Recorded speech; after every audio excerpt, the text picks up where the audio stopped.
bintang tamu saya kalau lagi ngomong dengerin apa sih? Maaf.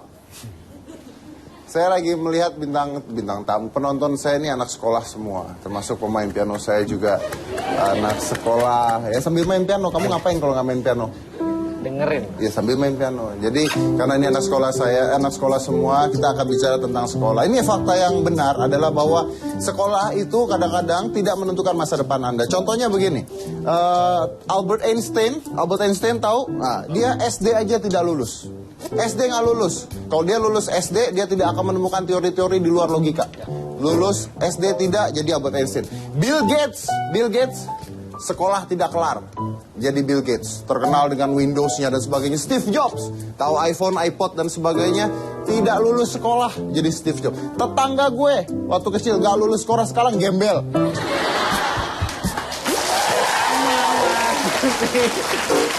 Gimana coba?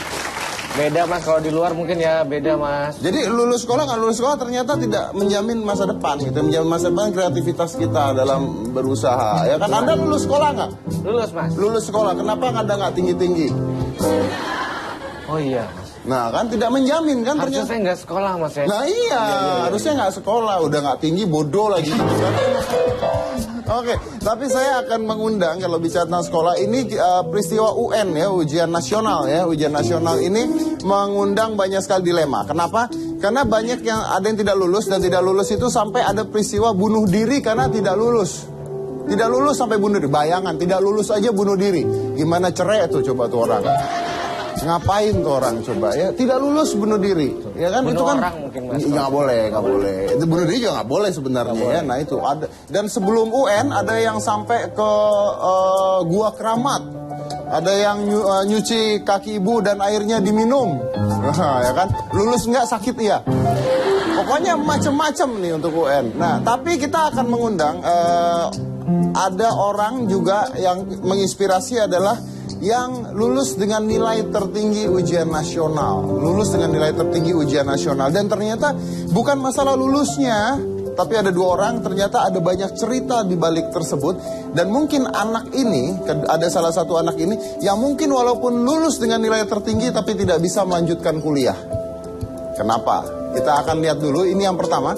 Ini adalah Fanny. Fanny adalah peraih nilai tertinggi ujian nasional SMA se-Indonesia. Kita lihat ini adalah tayangannya.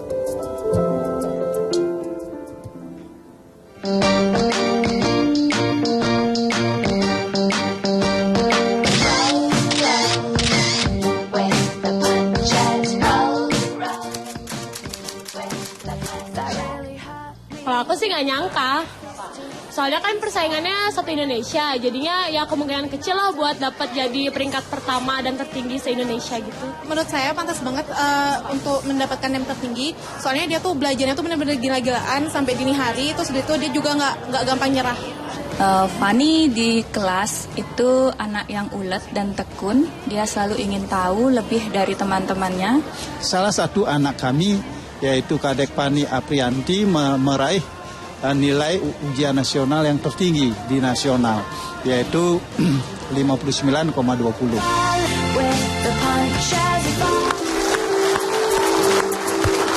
Dia mencapai nilai tertinggi dari semua anak SMA di Indonesia, benar ya? Semua dia nilai paling tinggi, bayangkan berarti luar biasa banget. Dan saya akan undang langsung aja, ini adalah Kadek Fanny dari Bali. Oke, apa kabar? Luar biasa. Inilah ya, ini luar biasa ya. Kalau dulu waktu SMA pakainya putih biru, lulus kita balik jadi biru putih ya. Karena udah lulus. Oke, saya manggilnya apa? Kadek Fanny, Fanny, gimana cara kamu nyonteknya gimana supaya kamu bisa lulus sampai nilai ujian tinggi itu gimana caranya? Saya sih nyonteknya sebelum ujian ya, nyontek cara belajar teman, cara teman-teman ngapalin jawaban, ya ngapalin soal atau ngapalin materi kayak gitu. Jadi sebelum ujian sudah nyontek belajar dulu. nyontek dulu. Kalau pas ujian nggak nyontek. Oh ya, ayo kalau gitu duduk. Ya. Oke, tapi sebelumnya coba sebutkan nilai-nilai ujian nasional kamu, berapa aja? Untuk matematika, fisika, kimia, biologi, dan bahasa Inggris saya dapat 100. Dapat 100? Iya. Tunggu. Untuk apa? Untuk matematika, fisika, kimia, biologi, bahasa Inggris. Dapat? 100. Berarti 20 dong masing-masing. Oh, maksudnya? Matematika Fisika, kimia, biologi, bahasa Inggris. dapat 100. 20 dong. Masing-masing ya dapat 100. Oh, masing-masing. Iya. Oh, jelas ngomongnya. Masing-masing dapat 100. Terus yang lain? Bahasa Indonesia 9,20. Bahasa Indonesia ada berapa? 9,20. Cuman segitu kamu. Itu udah besar itu. Bahasa Indonesia cuma dapat segitu. Ngaku pinter. Saya aja dulu nggak naik gara-gara itu. Tapi rata-ratanya berapa rata-rata? Rata-ratanya 9,87. 9,87. 87. Wah, 9,87. Semuanya dapat 100 kecuali bahasa Indonesia. Ya, oh iya, orang ngomongnya aja jelas nggak jelas gini bahasa Indonesianya. Dari tadi, ayo duduk itu kan. Mana bisa bahasa Indonesia ya? Gimana persiapan ujian nasionalnya tuh sampai bisa kamu meraih nilai tinggi seperti itu? Kalau persiapannya sih udah dari kelas 1 ya untuk ujian nasional. Persiapan dari kelas 1? Iya, cuma intensifnya itu dari kelas 3 semester 1. Kan kamu belum dapat pelajaran kelas 3. Gimana nyiapinnya kelas 1? Kan materi ujian nasional dari kelas 1 sampai kelas 3. Jadi kelas 1 saya nyiapinnya untuk kelas 1 aja. Oh, kelas 1 nyiapin dari kelas 1. Jadi sudah tahu bakal ada ujian nasional nih, udah tahu. Udah tahu. Kamu nggak seperti orang-orang misalnya bakar menyan. Oh, enggak lah. Ada yang begitu kan? Ada yang pensilnya dibawa ke dukun. Nggak ngikutin Nggak itu? ngikutin. Sama sekali? Enggak. Enggak Iya, percaya iya. yang kayak gitu. Nggak percaya ya? Jangan percaya gituan, pensil dibawa ke dukun. Lulus kagak, buat apa? Terus, jadi gimana mempersiapkan supaya kamu bisa belajar seperti itu? Kalau untuk intensif UN-nya sih emang udah ada program dari sekolah ya, saya ikutin aja sih program dari sekolah. Selain itu saya juga belajarnya lebih, intensitasnya itu lebih besar dibandingin saya belajar untuk keseharian. Oke. Kayak waktu belajar gitu saya lebih Tunggu, saya mau tahu nih, kamu itu kalau nilai rapotnya kelas 1, kelas 2-nya bagus nggak? Kalau menurut saya sih bagus. Berapa coba? Apa? Maksudnya ranking nggak? Ranking. Ranking berapa? Ranking 2 sih. Oh, ranking 2, oke. Berarti memang kamu ranking ya, anak ranking. Siapa tahu dia ternyata ranking 30 tapi UN juara 1, ya kan bisa aja namanya hoki, ya kan? Atau komputernya salah nilai, Iya, gitu kan bisa bisa aja. Ternyata memang ranking, oke. Jadi Fanny ini dari SMAN 4 Denpasar, dan dia ini kos dari kelas 1, kos. Padahal rumahnya ada di situ kan, di Bali juga Di Bali rumahnya juga, kan? iya. Kenapa kamu harus ngekos? Ya soalnya saya pertimbangan waktu juga karena sekolahnya kan sampai sore, sampai jam 6 dari pagi gitu. Sekolah sampai jam 6? Iya. Oh ya, itu sekolah atau penjara? Sekolah. Belajar apaan sekolah sampai jam 6? Pagi sampai jam 1 belajar biasa, sampai jam 6 itu latihan soal. Itu dari kelas 1 kayak gitu. Latihan soal pemantapan kayak gitu. Setiap hari? Iya, enggak dari Senin sampai Rebo. Cuma kalau misalkan udah kelas 3 ditambah sampai Sabtu. Itu semua anak begitu?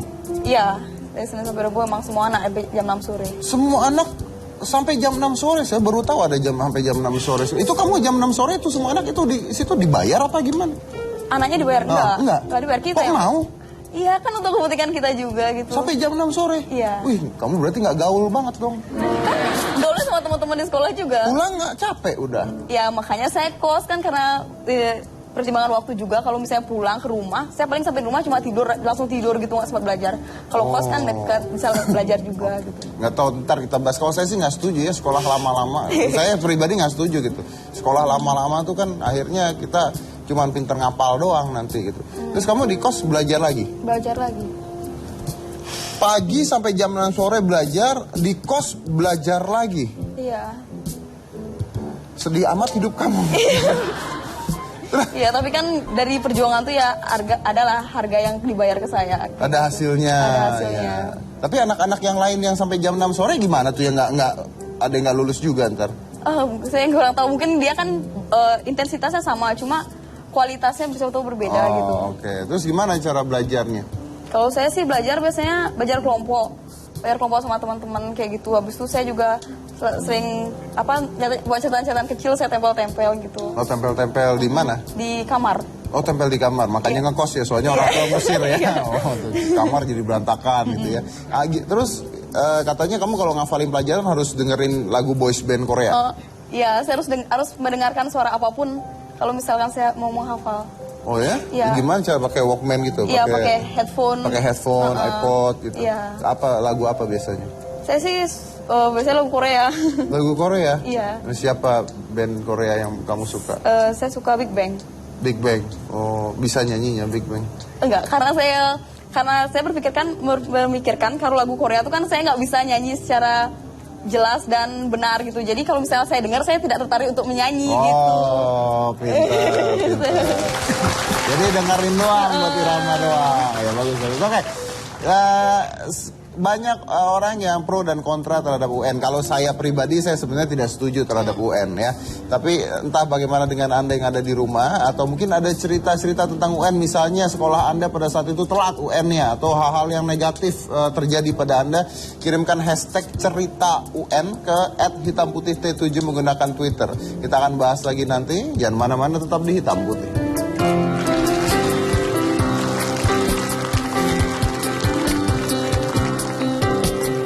Untuk mengingatkan, Fani ini adalah peserta UN dengan nilai tertinggi untuk SMA di Indonesia. Jadi nilai paling tinggi di Indonesia. Van, Ya, pernah nyontek nggak?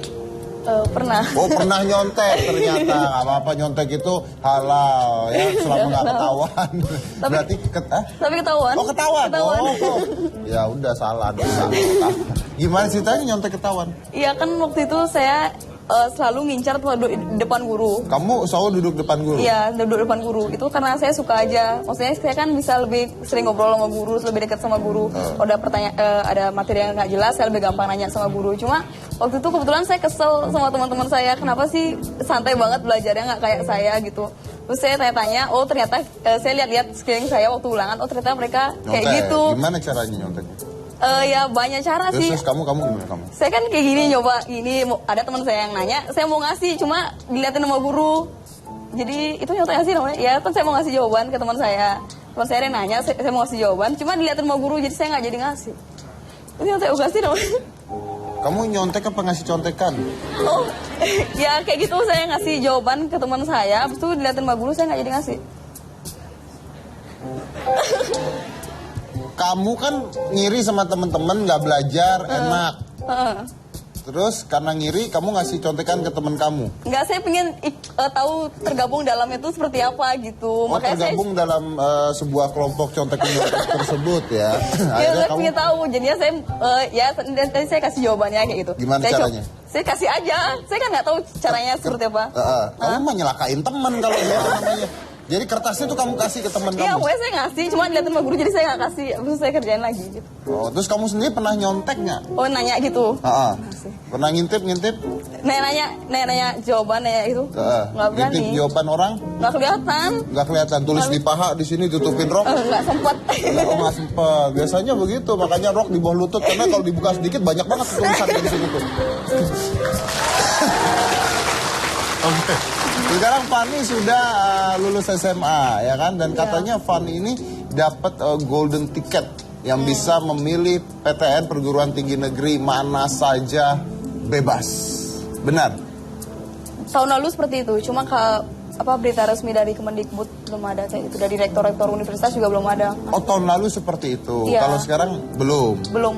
Nah, jadi kamu sekarang daftar kuliah seperti biasa aja? Seperti biasa, senam PTN seperti biasa udah daftar. Normal? Normal. Bayarnya?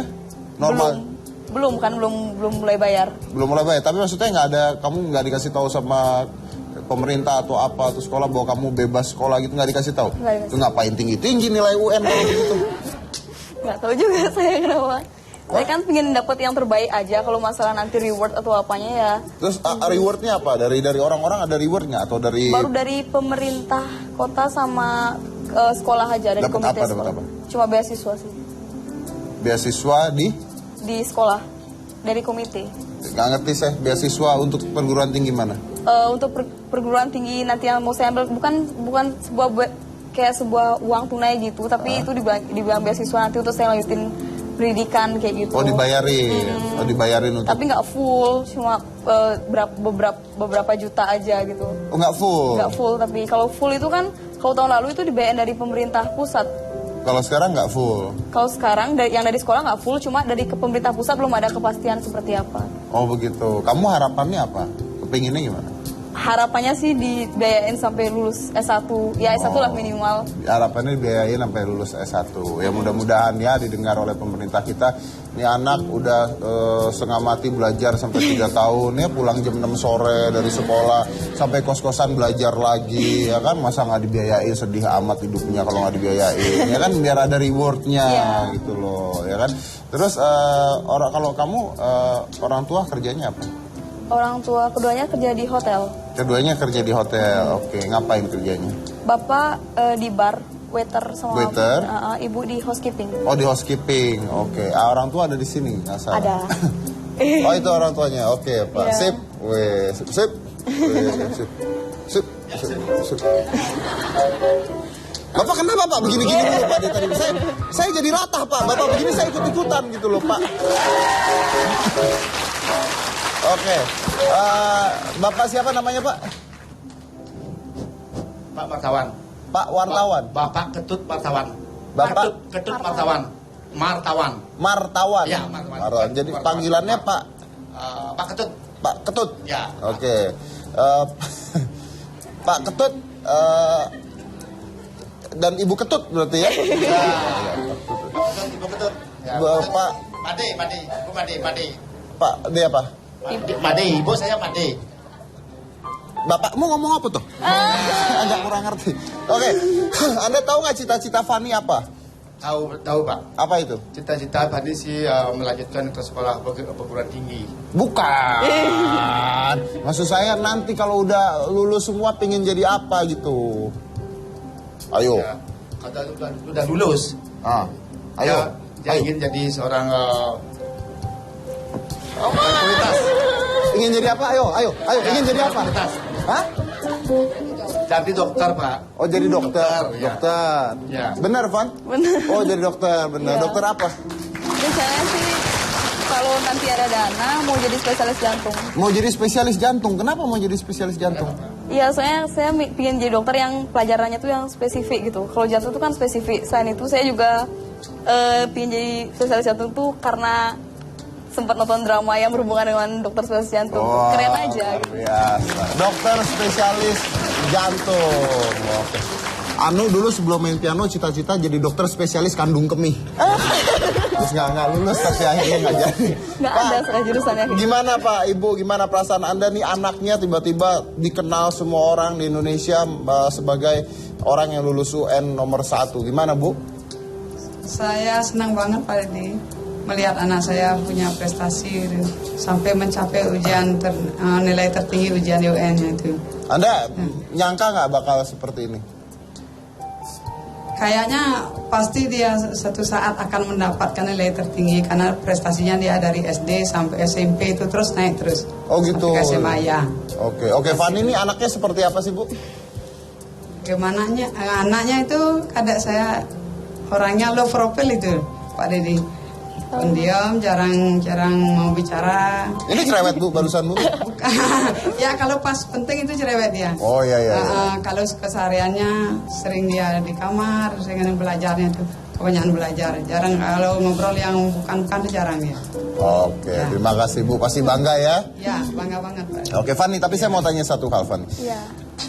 Apa sih yang membuat kamu kepingin atau belajar mati-matian itu apa gitu? Kan cita-cita tidak perlu juga harus dengan, kita tahu ya bahwa banyak orang yang tidak lulus aja bisa sukses di hidupnya. Iya, benar. Nah, apa yang membuat kamu, saya harus belajar. Pasti ada sesuatu kan? Ada. Kalau saya itu ada dalam diri saya itu ada semangat. Yang pertama saya punya semangat, yang kedua saya tipe orang yang tidak ingin menjadi orang yang paling terbawah di dalam suatu komunitas gitu. Jadi saya dalam menjalankan hidup tuh saya perlu saingan. Jadi seberapa kuat saingan saya, seberapa ketat persaingan saya, itu yang bakal membentuk diri saya. Oke, berarti gitu. Kamu memiliki karakter kompetitif Iya, ya? kompetitifnya kuat. Semakin banyak kompetisinya, semakin ingin menunjukkan bahwa kamu bisa dan Iya. kamu lebih ya. Oke. Makanya itu kompetitif tuh penting banget ya. Kalau ada saingan dalam hidup itu penting, jangan ditakuti Iya. tapi jadi penyemangat. Oke. Nah sekarang saya akan masuk ke orang kedua. Ini namanya Ardi. Ardi adalah peraih nilai UN kedua tertinggi SMK. Oke, kenapa saya mengundang Ardi?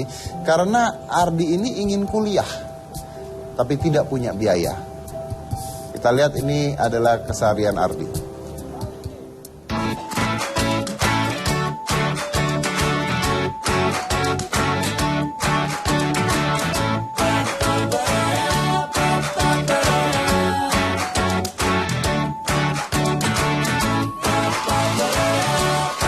Ya, Ardi ini siswa SMK NU 1 Karanggendeng yang tergolong punya kelebihan. Jadi sejak kelas 1 dia sangat aktif dalam kegiatan-kegiatan pembelajaran. Dia juga rajin bertanya dan ya komunikasi dengan guru-guru mereka gitu. Jadi sangat aktif lah. She loves me unconditionally and I think that she rocks.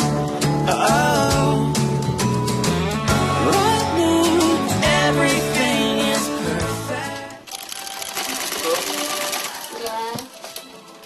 Alhamdulillah Bu, lulus Bu. Iya, Dapat nilai terbaik. iya, terima kasih. Alhamdulillah.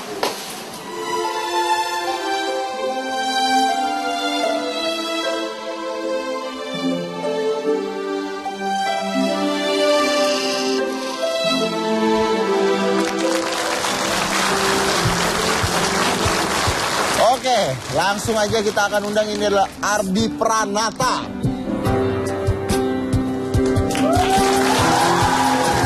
Apa kabar Ardi? Oh, oke, silakan Ardi. Ardi duduk di sini boleh, atau di sini deketan saya gitu. Ya, enggak, kamunya di sini. Kamu di sini, dia di situ. Ntar saya dekat-dekat sama cowok, dipikir agak-agak gimana. Ya. Oke, Ardi sekolahnya di mana? Di SMK NU 1 Karanggendeng. Di Lamongan, di Lamongan. Oke, Ardi ini adalah orang yang menerima nilai tertinggi kedua di SMK 1 Indonesia ya? Iya. Ya, oke, nilainya berapa, Di? 38,20. Mata pelajarannya apa aja, Dokter? Berapa, ingat? Mata pelajarannya ada bahasa Indonesia, bahasa Inggris. Berapa bahasa Indonesianya? Oh, kurang tahu, Mas. Oh, tahunya langsung? Langsung, oke. Terus nilai rata-ratanya tadi berapa? Ada 9,6. 9,6. 9,6. 9,6 itu kedua di SMK ya, berarti 1 Indonesia ya? Iya. Oke. Terus saya dengar bahwa katanya kamu walaupun sudah mencapai nilai yang tinggi sekali, tapi kamu sempat kemarin tidak mau atau tidak berniat untuk meneruskan ke kuliah karena tidak ada biaya, betul? Iya, benar. Betul? Betul. Oke. Itu kamu, ini saya nggak ngerti nih. Kalau kamu merasa kamu tidak ada biaya untuk kuliah, kenapa kok kamu mau belajar sampai dapat nilai tinggi? Buat apa? Kan memang sudah kewajiban, Mas. Sudah kewajiban untuk? Sudah kewajiban sebagai seorang siswa.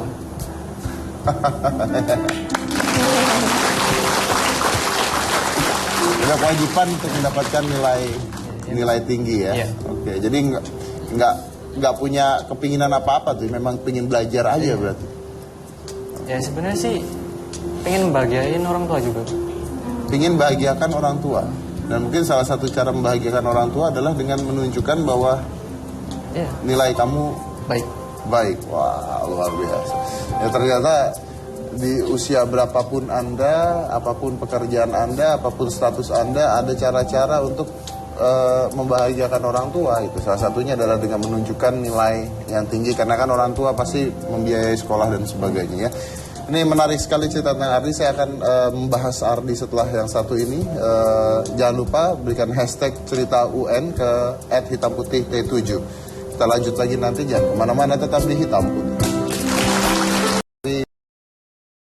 Dia sempat bingung bagaimana meneruskan kuliahnya karena tidak ada biaya katanya. Nah, sebenarnya gimana sih, Di? Maksudnya nggak ada biaya ini gimana gitu? Kamu dari keluarga apa? Sampai sesusah apa sih sampai kamu mikir udah nggak usah kuliah deh gitu? Ibu saya single parent, Pak. Oh, single parent. Ayah sudah meninggal. Dari kapan? Saya kelas 1 SMK. Kelas 1 SMK. Jadi ibu yang mencari uang? Kebetulan yang mencari uang kakak saya. Jadi saya ikut kakak saya.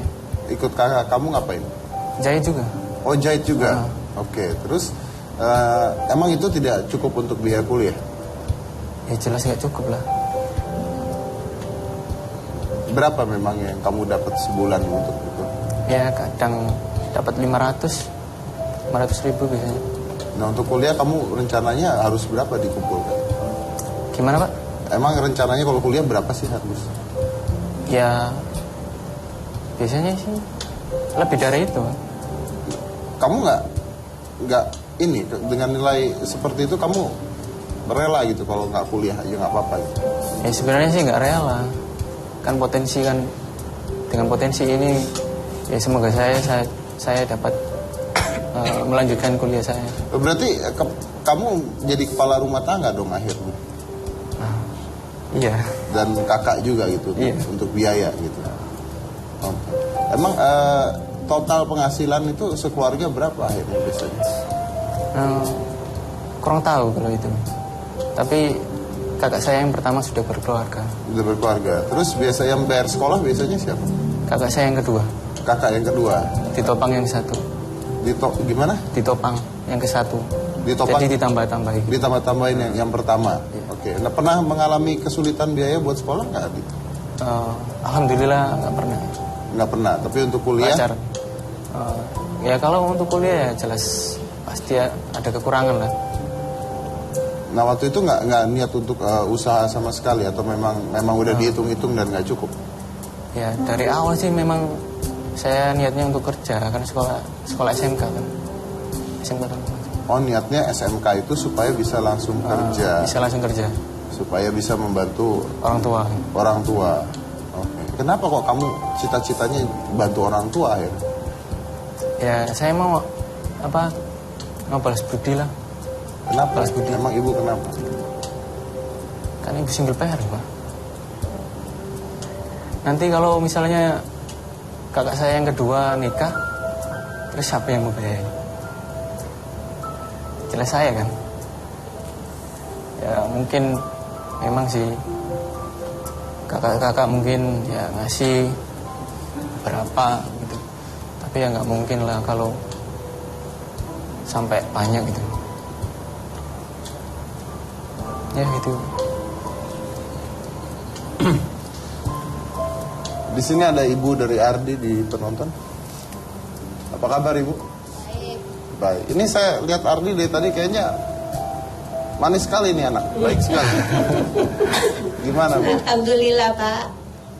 Jadi dia memang SMK tujuannya berhenti di sana, tidak nerusin kuliah hanya untuk supaya bisa membantu keluarga dan bantu ibu. Iya. Benar itu bu gitu? Benar. Memang selama ini gimana? Ardi membantu keluarga? Iya. Membantu seperti apa? Dia kerja lalu uangnya dikasih ibu atau gimana? Ya disimpan.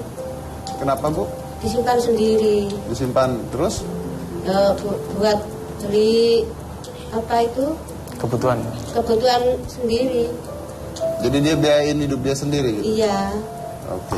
Ibu sendiri bekerja? Bantu-bantu anak Pak. Bantu-bantu anak? Iya. Oke. Nah yang membiayai keluarga tuh siapa biasanya? Masih. Kakak. Oh kakak masing-masing. Oke. Ibu nggak sayang kalau misalnya Ardi sampai nggak kuliah lagi? Ya sayang. Ibu maunya Ardi kuliah lagi dong harusnya? Iya. Gimana tuh kalau dari ibu pinginnya kamu kuliah lagi gitu? Ya saya sih berharap gitu Pak. Berharap gitu ya. Oke. Kalau kamu ada biaya kamu kuliah lagi nggak sebenarnya? Atau memang tujuannya udah berhenti di sini untuk bantu? Ya kalau ada biaya ya jelas kuliah. Jelas kuliah. Ya saya masih ingin tahu gitu. Kamu sayang banget kayaknya sama ibu. Ya, jelas sayang lah. Siapa yang ngeluarin saya?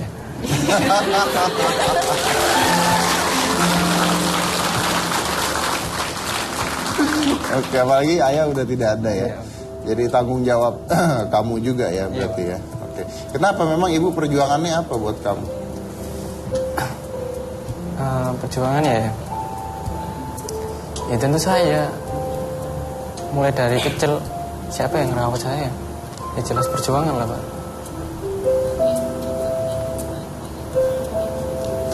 Bu, ini kan Ardi kepingin kuliah gitu ya Bu ya. Kalau kuliah, Ardi kuliah berarti Ardi nggak bisa juga nih kerja untuk cari nafkah juga gitu. Jadi kalau Ardi kuliah sebenarnya nafkah akan hilang dulu sementara. Nggak apa-apa itu Bu kalau Ardi kuliah? Nggak apa-apa Pak. Kenapa nggak apa-apa Bu? Anaknya yang minta kuliah gitu Pak. Nah sekarang ada biaya ya biar kuliah. Memang ibu sama sekali tidak ada biaya untuk menguliahkan Ardi? Nggak ada. Nggak ada? Nggak ada. Ardi, kamu terima ya kalau keluarga nggak ada biaya gitu, ya udah gitu terima. Maksudnya nggak marah, nggak kesal gitu? Nggak marah kok, nggak marah. Nggak sirik ngiri dengan teman-teman? Nggak. Karena saya tahu posisi saya dan tahu posisi keluarga saya seperti apa.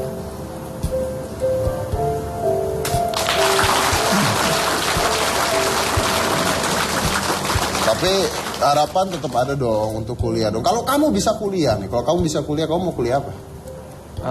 Saya mau ambil jurusan desain grafis, Pak. Ambil jurusan desain grafis? Iya. Kenapa? Ya pokoknya masih berhubungan dengan komputer. Masih berhubungan dengan komputer, oke.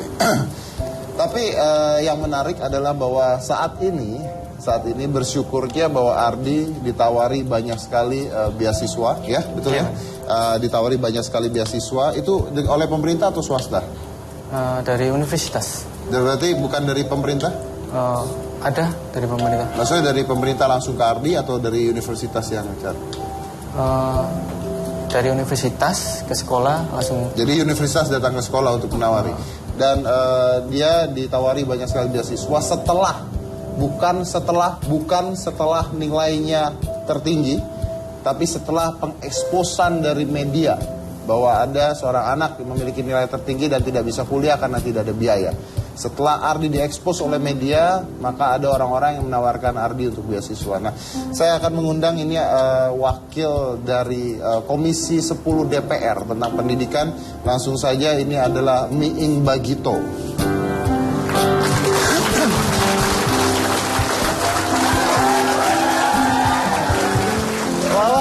Oke, Bung Dedi ya, Dedi Gumelar. Dedi Kemusya. Oke, dikenalnya dengan Bang Miing aja. Bang, kita akan lanjut lagi nanti. Saya harus break dulu, tapi ini banyak sekali pertanyaan dan mungkin saya jawab. Saya sebenarnya ingin bertanya tentang ini, pemerintah gimana ya untuk anak-anak ini gitu, Bang. Saya juga pengen tanya kayak gitu. Oh, pengen tanya juga. Oke, jadi ingat hashtag cerita UN. Kita lanjut lagi nanti, jangan mana-mana, tetap di Hitam Putih. Oke. Mas Miing, saya ini nggak ngerti tentang pemerintahan, saya nggak ngerti tentang Komisi 10, tapi saya hanya berpikir gitu, kalau saya jadi pemerintah ya, kalau seandainya pemerintah berani mengatakan UN itu wajib, ini kan berarti kewajiban untuk anak-anak. Apakah tidak sebaiknya pemerintah itu juga punya tanggung jawab, kalau UN itu harus, maka anak dengan nilai tertinggi 1, 2, 3, 4, 5 harusnya kuliah digratisin semua sama pemerintah dong? Ya. Sebetulnya kalau amanat konstitusi Undang-Undang Dasar 1945, hak dasar rakyat itu kan ada 3. Pertama pendidikan, kesehatan, dan rasa aman kan? Betul. Maka pendidikan menjadi wajib negara sebagai penyelenggara pemerintahan untuk bagaimana memberikan hak dasar, yaitu pendidikan. Termasuk tadi kata-kata gratis tadi. Artinya bahwa sekarang kan wajib belajar 9 tahun. SD sampai SMP harusnya gratis, walaupun sekarang banyak di sana-sini. Anak SD masih dipungut, SMP juga demikian. Artinya bahwa pemerintah belum bisa menertibkan hal itu. Kemudian anak-anak yang sekarang soal gratis dan tidak gratis tadi, SMA tahun ini 2013 sudah ada namanya pendidikan universal, mendapatkan BOS, mendapatkan dukungan. Agar apa? Anak-anak yang relatif anak-anak orang tuanya yang tidak mampu, sebut saja miskin, itu tetap mendapatkan hak pendidikan mereka. Tapi gitu. ternyata banyak yang tidak terlihat gitu, gimana? Justru itu yang saya bilang. Ini anggaran, politik anggaran di negeri kita ini belum betul-betul berdasarkan riset yang dibutuhkan, lebih pada asumsi. Misalnya gini, melihat Indonesia itu tidak bisa hanya Jakarta, Bogor, Semarang, kota-kota besar, Bali dan sebagainya. Indonesia dari Sabang sampai Merauke itu ada yang mendelivery soal ujian saja harus tengah malam pakai perahu dan lain sebagainya. Nah, saya sudah keliling Indonesia loh, Dad. Betul, saya juga dengar bahwa Mas Miing pernah mengatakan bahwa UN tahun ini adalah UN terburuk. Memang, kenapa? Saya dari tahun 2010 menolak ujian nasional sebagai alat kelulusan. Oke. Ya. Mengapa? Karena tidak berkeadilan. Tidak berkeadilan. Amanat Undang-Undang Nomor 20 tahun 2003 bahwa tadi pasal 58 sampai hafal saya itu bahwa kelulusan peserta didik murid ini itu ditentukan oleh satuan pendidikan, yaitu guru dan kepala sekolah. Kalau dia di sekolah di SMP 3 tahun atau SMA 3 tahun, yang tahu kamu baik dan pintar kan gurunya. Bukan orang lain yang menentukan dengan 4 hari lalu dia lulus lewat komputer. Tidak, gitu loh. Makanya harus sekolah yang menentukan lulusan. gitu loh. Nah, ujian nasional dibuat itu untuk melakukan evaluasi tentang pemetaan mutu pendidikan. Kalau di Indonesia Timur misalnya prestasinya anak-anak jebol, rendah, harus dilakukan penelitian dong, riset. Betul. Dilakukan survei. Kenapa? Oh, karena sekolahnya butut. Oh, karena tidak punya perpustakaan. Oh, karena mutu gurunya rendah. Intervensi pemerintah dalam bentuk anggaran perbaiki. Gitu loh. Jadi yang salah Harusnya. siapa nih kalau UN ini jadi buruk? Kenapa? Yang salah siapa jadi? Yang paling bertanggung jawab menteri dong. Menterinya Oke, dong. Menteri Pendidikannya berarti ya. Iya. Oke. Nah saya tadi dari hashtag nih, dari hashtag itu saya kumpulkan ya, dan itu ada dua hal dari hashtag. Yang pertama adalah banyak yang mengatakan dari Twitter bahwa ternyata banyak sekali guru-guru atau penjaga yang memberikan kesempatan untuk nyontek atau juga memberikan jawaban. Ya itulah kenapa saya menolak ujian.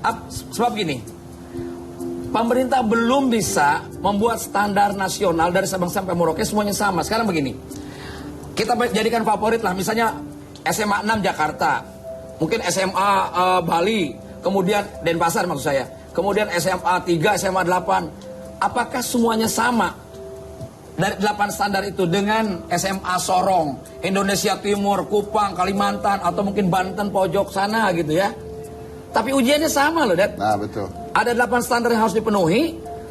1-7 tidak sama, misalnya sarana prasarana tidak sama, mutu guru tidak sama, pembiayaan tidak sama, tiba-tiba ujiannya sama, soalnya sama loh.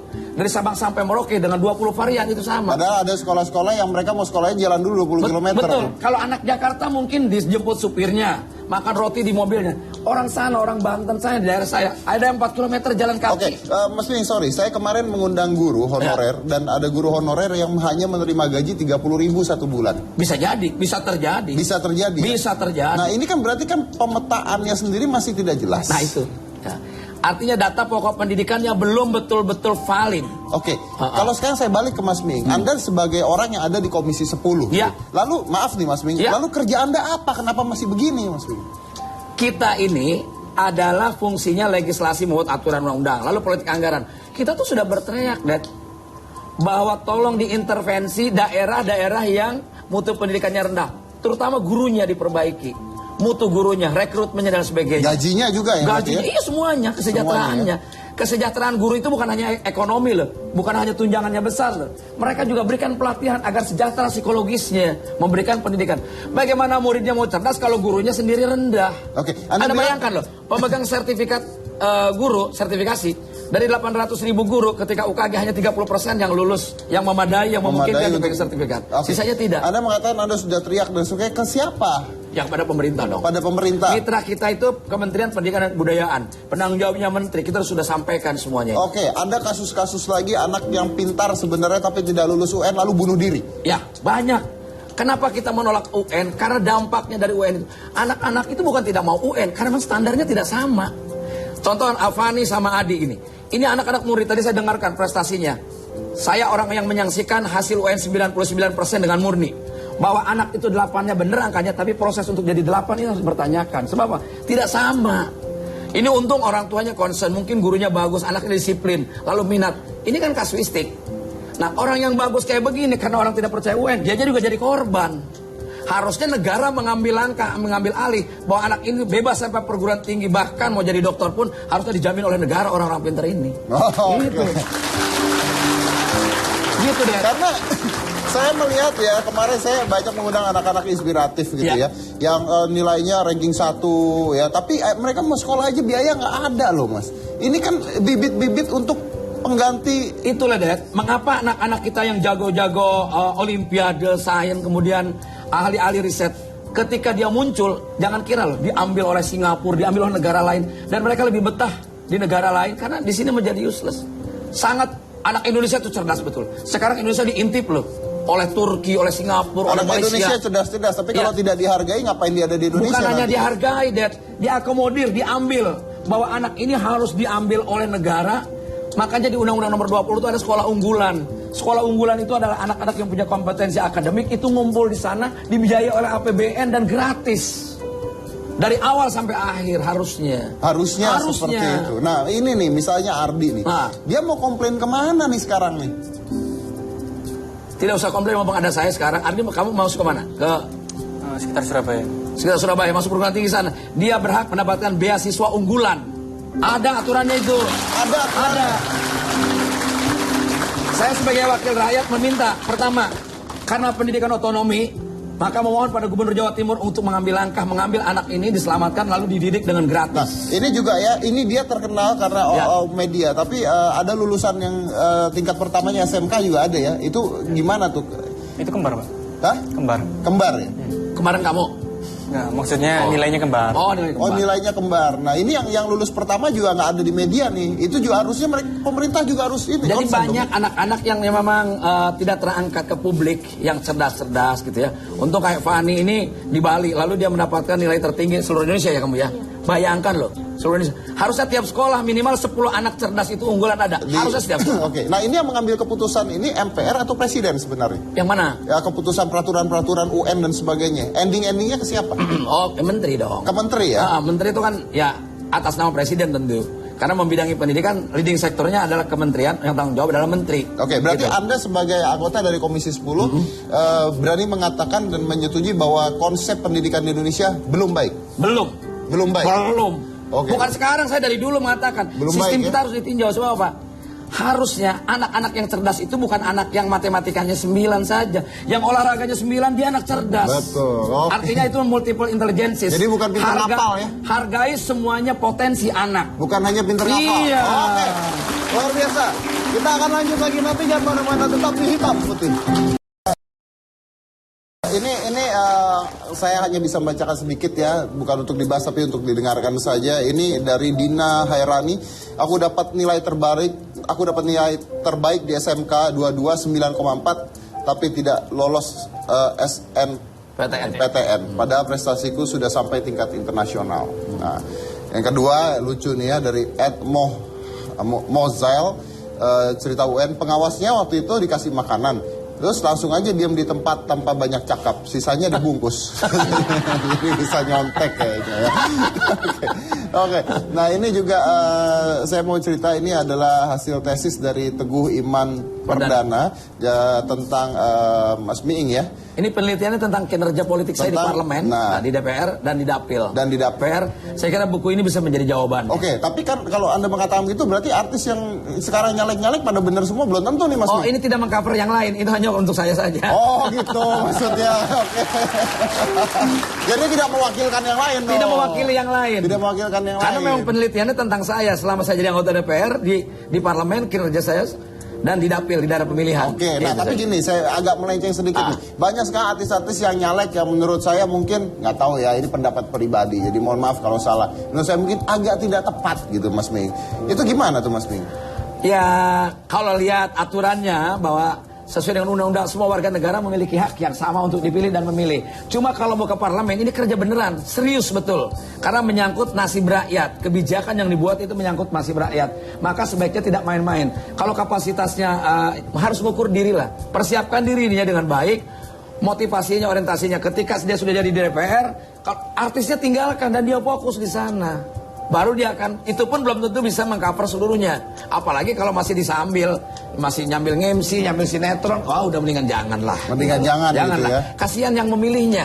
Karena dia menitipkan nasibnya kepada anggota DPR untuk membuat kebijakan, baik anggaran maupun legislasi. Tiba-tiba wakilnya tidak mampu mewakilinya, ini kan bahaya. Tapi maaf nih, kenapa sekarang banyak fenomena-fenomena artis nyalek? Kan saya lihat-lihat kayaknya banyak artis nyalek, terus saya lihat artis-artisnya kayaknya banyak artis yang udah nggak terkenal gitu nyalek, itu kenapa ya? Ya, saya nggak bisa komentar soal terkenal atau tidak terkenal, ya. Karena waktu itu kalau saya masih mau kerja juga bisa. Artinya bukan berarti ketika saya tidak terkenal, karena memang itu soal minat. Mas Ming, ini buat orang-orang tertentu gitu maksudnya. Dia mau terkenal atau masih terkenal atau tidak, bukan persoalan itu. Tapi kenapa banyak banget sekarang artis mau nyalek? Untungnya apa buat mereka? Mungkin dia dirayu oleh partai politik, mungkin dia lihat bahwa di DPR dianggapnya glamor, ada sesuatu, padahal sama sekali ketika kerja itu berat sekali. Berat sekali. Tanggung jawabnya berat. Okay. Bukan hanya pada rakyat, pada Tuhan loh. Anda berani ngomong gini, Anda nggak korup belum ya harusnya? Kenapa? Nggak korupsi dong harusnya. Gampang kok. Kalau ada anggota DPR yang berani dengan murni, pasti nggak punya urusan apa-apa di sana. Oke. Oke. Tapi saya dengar bahwa Anda sekarang udah tidak mau nyalek lagi. Saya tidak dicalekkan lagi oleh partai saya. dan diperintahkan, ditugaskan untuk menjadi wali kota Tangerang tanggal 31 Agustus besok pemilihannya. Jadi wali kota Tangerang. Iya. Oke, mudah-mudahan sukses ya Iya. jadi wali kota Tangerang. Dicalonkan di sana. Dicalonkan di sana. Nah, kalau udah jadi wali kota Tangerang berarti Pasti ini orang kota Tangerang semua nih. enggak. Kalau udah jadi wali kota Tangerang harusnya bisa setidaknya membantu anak-anak sekolah di sana Oh juga iya, ya. beda karena gini, kalau DPR hanya kebijakan, tapi kalau eksekutif, baik wali kota, bupati, gubernur, itu adalah pengguna anggaran dan dia adalah pelaksana pemerintahan. Jadi kekuasaannya lebih langsung sebagai eksekutor. Oke, kita lebih akan, leluasa. kita akan lihat Ya. apabila nanti Mas Ming jadi wali kota Tangerang, apakah Ya. janji dan buktinya bisa dijalankan. Harus, itu amanat harus. Amanat. Orang-orang kayak begini betul-betul kita kumpulkan. Oh ini aset bangsa, Oke. aset negara. Oke, Fani dan Ardi, ada yang mau disampaikan nggak ke anak-anak Indonesia yang lainnya? Mungkin belajar gimana? Buat teman-teman yang seluruh Indonesia, mungkin untuk mencapai sesuatunya itu kita memang perlu usaha ya, cuma kita nggak boleh lupa sama Tuhan. Jadi apapun yang akan kita capai nantinya, ya usaha aja karena pasti ada reaksi dari tiap aksi yang kita lakukan dan besarnya itu adalah sama. Jadi percaya saja kalau apa yang kita lakukan pasti akan ada imbalannya susah. Pasti ada imbalannya. Ardi? Buat teman-teman, adik-adik kelas, tetap belajar, jangan pernah malas, ingat sama orang tua, pokoknya berbuatlah yang baik dan jadilah yang terbaik. Oke. Mas Ming, kalau ke pemerintah, Ya. silakan. Kenapa? Kalau ke pemerintah, silakan. Kepada pemerintah. Ya. Jalankan pemerintahan, apa yang harusnya dilakukan, lakukan. Yang tidak harusnya jangan dilakukan. Itu aja. Untuk anak-anak ini. Untuk anak-anak. Untuk anak-anak di rumah, biar seperti Fani sama Ardi bahwa tidak ada prestasi yang baik yang dicapai dengan cara yang santai atau leha-leha. Dia harus serius dan disiplin. Udah itu aja. Nah, bagaimana untuk pemerintah tentang anak-anak yang tidak terakomodir? Silakan. Ya, saya kira untuk pemerintah bukan harus disuruh atau diminta, memang aturannya sudah ada. Semua anak-anak yang unggul ini harus mendapatkan tempat yang sesuai dengan prestasi mereka. APBN-nya tuh ada, uangnya tuh ada di situ. Kalau memang tidak bisa, harusnya gimana nih? Tidak ada kata tidak bisa. Selama pemerintah mau dan tahu, itu harusnya dilaksanakan. Protesnya kemana? Kenapa? Protesnya kemana? Ke pemerintah kalau nggak lapor sama DPR, bilang aja sama saya, nanti saya urusin. Oke. Oke, terima kasih banyak Mas Ming sudah hadir di sini. Nanti saya akan undang lagi untuk debat caleg nih Mas. Kita ada programnya debat caleg nanti. Ardi, luar biasa ya, kamu bisa menginspirasikan banyak orang. Jadi tetap berusaha dan tadi Mas Ming udah bilang mau kuliah di mana, akan coba ya dibantu ya. Oke, Vina, congratulations juga ya buat semuanya supaya mudah-mudahan berhasil juga bisa menjadi dokter ahli jantung. Oke. Dan kita memang usaha, berdoa dan semuanya, pendidikan dan semuanya memang sangat amat penting. Tapi kita juga harus ingat bahwa sekarang dengan kondisi negara kita seperti ini mungkin banyak sekali yang harus diurus dan sebagainya. Kita juga harus ingat itu. Jadi tapi kita harus terus berusaha karena ingat bahwa apapun itu masa depan Anda tidak semena-mena ditentukan oleh pendidikan. Tapi tekad Anda menentukan masa depan Anda. Saya Deddy Corbuzier, inilah Hitam Putih.